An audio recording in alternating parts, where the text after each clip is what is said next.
हाय Weaver, आज का topic हमारा human anatomy and physiology. Chapter first है। फ्रेंड्स, यदि आपको इसी प्रकार के नोट्सों की पीडीएफ चाहिए तो हमारे चैनल के डिस्क्रिप्शन बॉक्स में जाके हमारे व्हाट्सएप नंबर पर एसएमएस सेंड कर दें। मैं या मेरी टीम आपको नोट्स प्रोवाइड करा देगी। तो वीडियो पर पहली बार हो तो सब्सक्राइब अवश्य कर लें। बिना देरी के स्टार्ट करते हैं video. Human anatomy and physiology, definition है इसकी। इस विज्ञान के अंतर्गत शरीर के भागों में उनके बीच पाए जाने वाले संबंधों का वर्णन किया जाता है। फादर ऑफ एनाटॉमी एंड्रियस वेसिलस हैं। आगे चलते हैं। शरीर रचना विज्ञान का संपूर्ण अध्ययन निम्न भागों में किया जाता है। जैसे फर्स्ट नंबर है हिस्टोलॉजी औतकी विज्ञान, एस्ट्रोलॉजी अस्थि विज्ञान, आर्थियोलॉजी संधि विज्ञान, मायोलॉजी मांसपेशी विज्ञान। इसकी आगे की डेफिनेशन में भी आपको लिखाऊंगा आगे। स्पेंचोलॉजी देहत औत विज्ञान, न्यूरोलॉजी तंत्र का विज्ञान।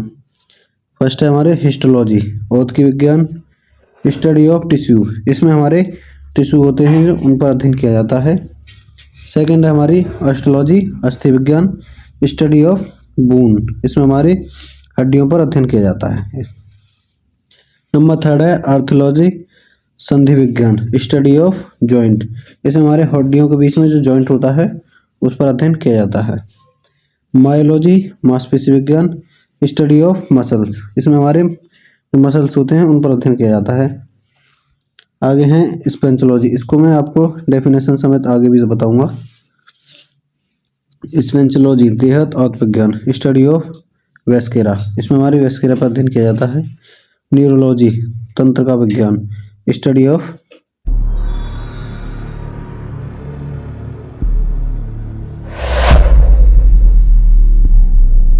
अगला टॉपिक हमारा फिजियोलॉजी शरीर क्रिया विज्ञान।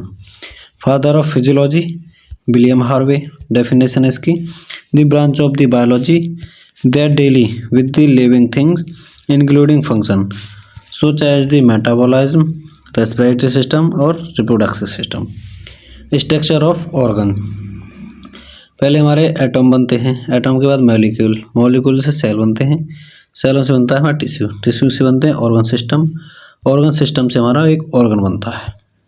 फिर फिजियोलॉजी के अंतर्गत बॉडी में प्रेजेंट विभिन्न भागों का अध्ययन करते हैं, जैसे कि स्केलेटरी सिस्टम कंकाल तंत्र, मस्कुलर सिस्टम पेशी तंत्र, सर्कुलेटरी सिस्टम परिसंचरण तंत्र, डाइजेस्टिव सिस्टम पाचन तंत्र, रेस्पिरेटरी सिस्टम श्वसन तंत्र, एक्सक्रीटरी सिस्टम श्वसन लेने की क्रिया, और रिप्रोडक्टिव सिस्टम प्रजनन तंत्र, न्यूरोलॉजिक सिस्टम तंत्र का तंत्र, और डक्टलेस ग्लैंड सिस्टम अंतःस्रावित तंत्र, लिम्फेटिक सिस्टम लसिका तंत्र, एंडोकार्डिक सिस्टम ये है।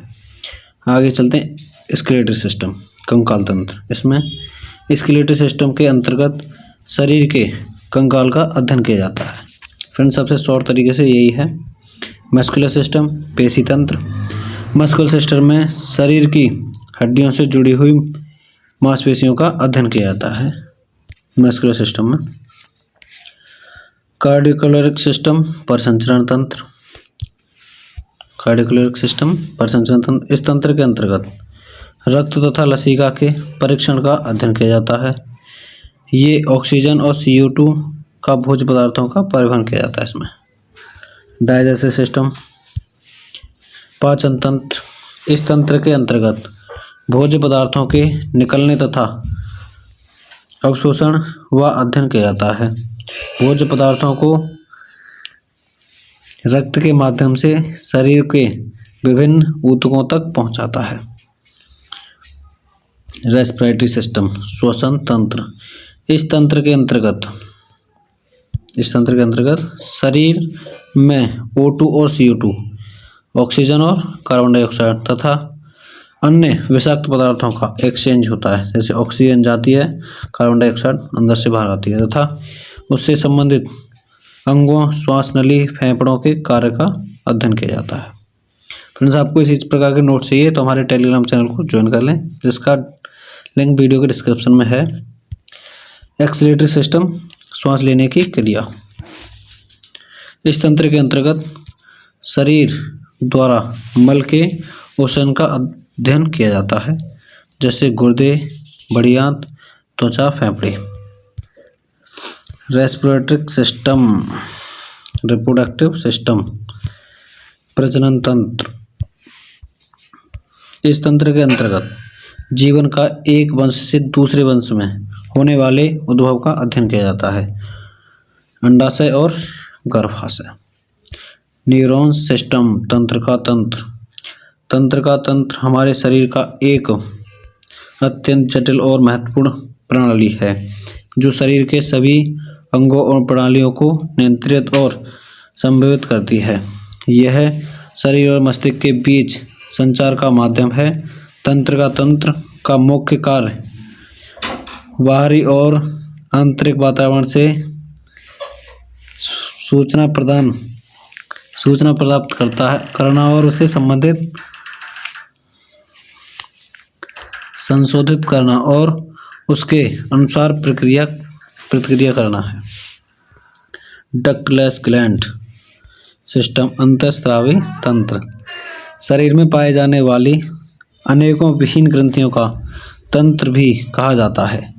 जैसे हार्मोन शरीर के विभिन्न कार्यों को नियंत्रित करने के लिए रक्त के माध्यम से विभिन्न अंगों और कोशिकाओं तक पहुंचाते हैं, जैसे थायराइड, पाइनियम्स और थाइम्स। इंटरग्लेमेटरी सिस्टम, त्वचा तंत्र कहते हैं जिसे। इंटरग्लेमेटरी सिस्टम, इस तंत्र के अंतर्गत स्किन का अध्ययन किया जाता है। यह शरीर को बाहरी पर्यावरण से सुरक्षा प्रदान करता है और कई महत्वपूर्ण कार्य करता है। आगे है लिम्फेटिक सिस्टम, जिसे कहते हैं हम लसीका तंत्र। इसके बारे में आगे डिटेल में जानेंगे। फ्रेंड्स, वीडियो अच्छी लग रही हो तो हमारे चैनल को सब्सक्राइब कर लें। यदि आपको इसी प्रकार के नोट्स चाहिए तो हमारे डिस्क्रिप्शन बॉक्स में जाके हमारे व्हाट्सएप नंबर पर SMS सेंड कर दें। मैं या मेरी टीम आपको नोट्स प्रोवाइड करा देगी। लसीका तंत्र एक जालीदार प्रणाली है जो लसीका लिम्फेटिक नामक तरल को शरीर के विभिन्न हिस्सों में पहुंचाती है। यह शरीर से विषाक्त पदार्थों, अपशिष्ट और अन्य अनावश्यक तत्वों को हटाने में सहायता करता है। अगला है एंडोकार्डिक सिस्टम। एंडोकार्डिक सिस्टम में क्या होता है? एंडोकार्डिक तंत्र शरीर का एक महत्वपूर्ण तंत्र है जिसमें डक्टलेस, बिना नलिकाओं वाली ग्रंथियां होती हैं। ये शरीर हार्मोन्स का उत्पादन करती हैं और उन्हें सीधे रक्त में छोड़ती हैं, जो शरीर के विभिन्न हिस्सों और कोशिकाओं तक पहुंचकर उनके कार्यों को नियंत्रित करती हैं। फ्रेंड्स, वीडियो अच्छी लगी हो तो लाइक करके जलाना।